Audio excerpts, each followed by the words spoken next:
this is this whole problem of a lack of perspective and a lack of balance Right. and a lack of understanding, because we refuse to believe that anybody who's gone before us had any wisdom or can tell us anything.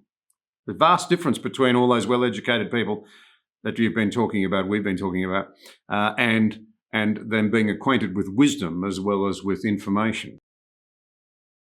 Well, you know, a friend of mine who builds apartments in Silicon Valley told me, he said the Silicon Valley elite is the least sensitive to the effects of what they're doing on society than any group of business people he's ever dealt with. How many of the tech oligarchs have ever studied history? How many of them know anything about, you know, I did a podcast with a venture capitalist a couple of weeks ago. And he starts saying, well, we ought to get rid of the Constitution. It's old. It was built 200 something years ago. I said, we exist because of the Constitution. Once you get rid of the Constitution, there's not going to be any constraints. Like, you know, there's a reason why we constructed our society the way we did, and we decentralized power and had checks and balances, which goes back to Montesquieu, but it was, you know, this lack of respect for the past, this lack of respect for history, this lack of respect for saying, okay, how did we deal with environmental crises in the past? What did we do? Have these crises happened before? You know, there's very little understanding. You can't even get them to say, well, you said in 1970 this would happen, and it didn't. So I'm not saying it won't eventually happen, but why don't you get a little bit of humility here? That, you know, Al Gore doesn't have a machine to go into the future and tell us what the future looks like. He doesn't know. You know, I'm teaching a class next year on the sort of history of futurism, and how often we've been like remarkably off target in terms of predicting what's going to happen. So let's have a little humility. And that humility comes in part by studying history and understanding that life does not have an arc to the better. This is why the medieval experience is so important. We come from for all its problems, the beauties and enormous accomplishments of the classical civilization. And then we go through in Europe almost 1,000 years of backwardness, some points of light after 1,000, but history doesn't necessarily go forward. You know, the 22nd century could be much more repressive and poorer than the 21st century. It can happen. It's happened before. It can happen again. Same thing if you study Chinese history, Indian history, Islamic history, all of which I've studied. You would find that they've had periods of rises and falls. So you have to understand these things. But how do you deal with people who think that life can be and ideas can be reduced to algorithms, which cannot pick up these subtleties? Now, the great thing is that I've discovered doing these conversations, a lot of young people are beginning to realise they're being sold a lot of duds along the way here, and they want more information. And one of the things that I would say, you know, we talked a bit about the old definitions of left and right being wrong, but, you know, useless now. But one thing that always stands in my mind is one thing I do think conservatives have right is their profound belief that human nature doesn't change.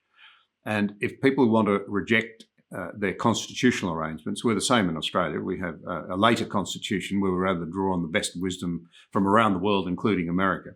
But go back and read the Federalist Papers. Not that I've read them all, but go back and look at the deep thought, the deep understanding of human nature, the deep balancing of, you know, people's rights and responsibilities, the deep thoughtful division of powers, the reason you have a collegiate system for electing your president, the reason you have a Senate to look after the little people, the commitment to free speech, because free speech isn't for the majority, it's for the minority.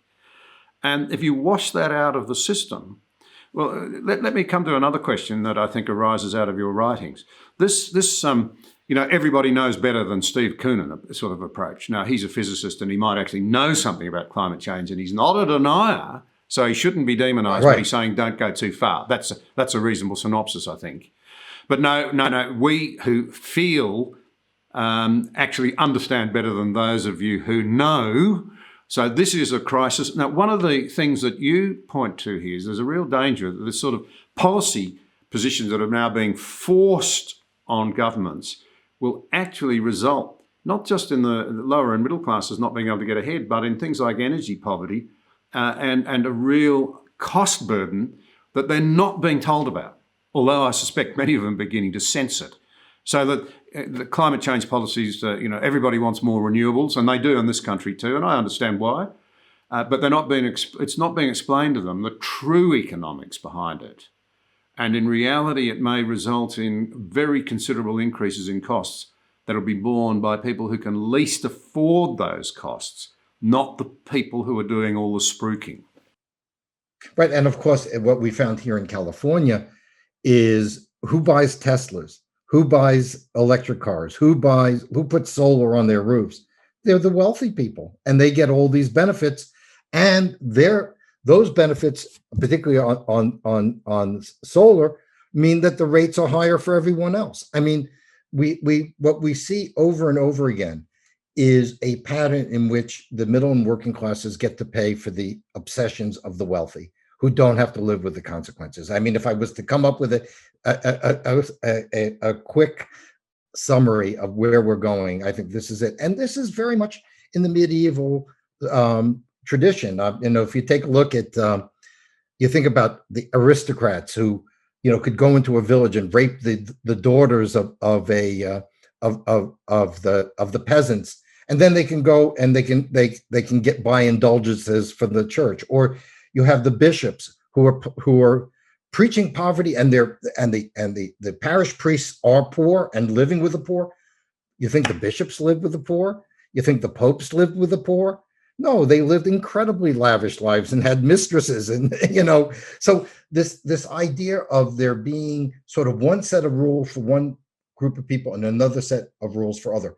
And we have the same models. If you read the history of the early Soviet Union, within the first 2-3 years of the revolution, which thank God my parents managed to leave beforehand, but my grandparents. But the thing that happened is, guess who's living in the estates of the noblemen? The Bolsheviks. So fundamentally, and that's why I think your point about human nature is important. And one thing I agree, the conservatives, but I would say traditional liberals understood you need a balance of power. The great Justice Brandeis here in the U.S., he said, let the states experiment. Like in your country, maybe what works in Western Australia doesn't work in New South Wales. Maybe what works in the Northern Territories is something different. Let the local people decide, okay, we're going to do this or we're going to do that. But that's not the mindset of the clerisy. And the clerisy and the oligarchs, they want national policies, they want top-down policies, and they don't want the hoi polloi to get in the way. Interesting, just to go back to the human nature question for a while, it's really important to remember, and not to sound overly negative. I know I have a tendency to always look for the sort of the downside of what other people are trying to do. You've got to remember the upside. So if you go back to the clergy, you've got to remember that, of course, in earlier times, many monks, whatever, right throughout Europe, kept truth alive. They set up universities. They lived very simply indeed. Yes. But it's this, and you could say the same of the people who've given us this incredible technology, which you and I are using right now, and avenues in social media, I hope for good, promoting good argument. That's the theme of the series I do. You can't get good public policy without a good argument. If you shut the argument down, if you truncate it, if you distort it, right, you'll end up with bad policy. But it's a bit, and they might say, well, this is all good stuff, and it's good that wealthy people are buying Teslas. It'll be like the history of the internal combustion engine. They were for the wealthy until Henry Ford came along and they became available for the masses. I guess the point is that the poor and the middle classes weren't subsidising the wealthy people to buy their early motor cars. There's a difference. Well, and also, you have a movement to eliminate a great deal of independent businesses. In COVID, at least I know in the United States, about 35% of all the small businesses in this country will probably not make it through the whole crisis. What's going to happen with people who once the transfer payments, what's end, what's going to happen to them?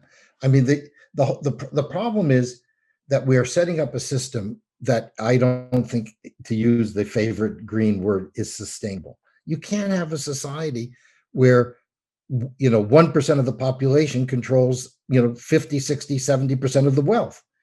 You can't have a society that's democratic when 4 or 5 platforms control the flow of information and the culture. Now we have the tech people buying up the studios, buying up the newspapers.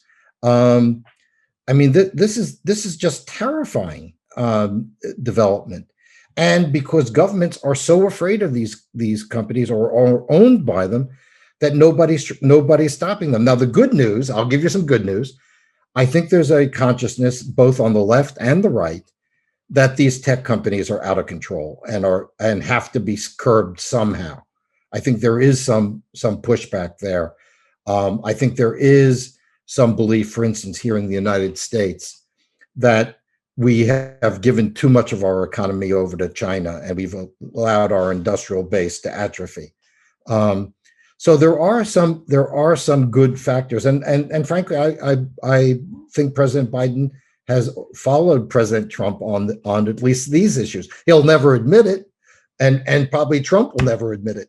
But the reality is, the historical necessity of this country to begin to wean itself off China is, I think, widely recognized. So there are some good things going on. There is some pushback. What we don't know is how the politics will shape over time. Thank you for watching this episode. We appreciate your support. If you value vital conversations like this one, be sure to subscribe to the channel there, and also click the notification bell to stay up to date with new releases.